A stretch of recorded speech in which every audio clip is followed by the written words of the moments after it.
देथिन शिव अपने भिखारी, अनकाज देथिन शिव अपने भिखारी। अपने भिखारी शिव अपने भिखारी, अनकाज देथिन शिव अपने भिखारी, अनकाज देथिन शिव अपने भिखारी, अनकाज देथिन शिव अपने भिखारी, अनकाज देथिन शिव अपने भिखारी। अपने भिखारी शिव अपने भिखारी, अनकाज देथिन शिव अपने भिखारी, अनकाज देथिन शिव अपने भिखारी।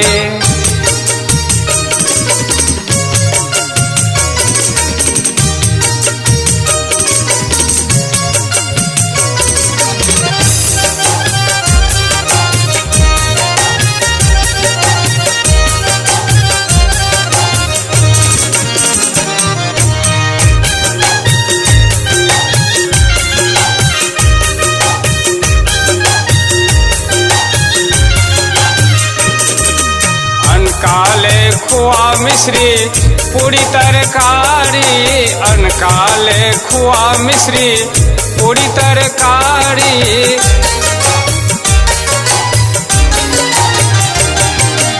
अनकाले खोआ मिश्री पूरी तरकारी, अनकाले खोआ मिश्री पूरी तरकारी।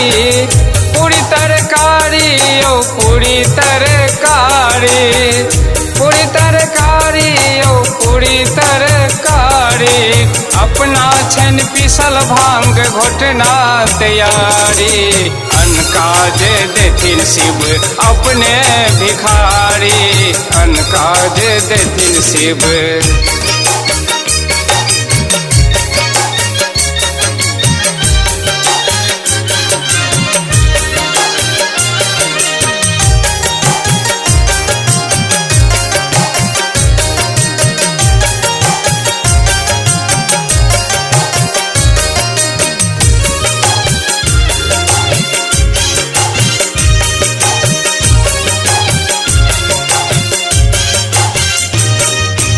अनकाले हाथी घोड़ा पालकी सवारी, अनकाले हाथी घोड़ा पालकी सवारी।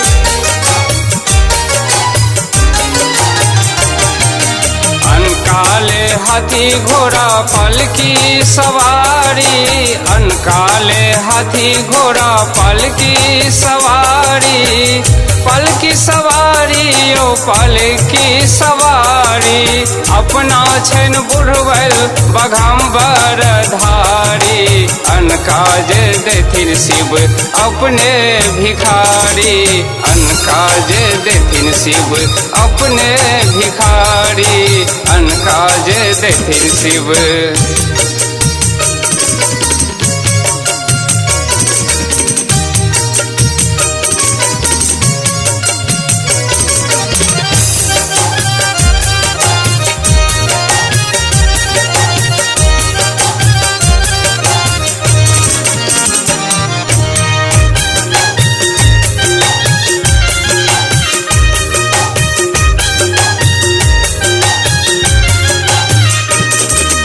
अनकाले कोठा सोफा महल अटारी, अनकाले कोठा सोफा महल अटारी।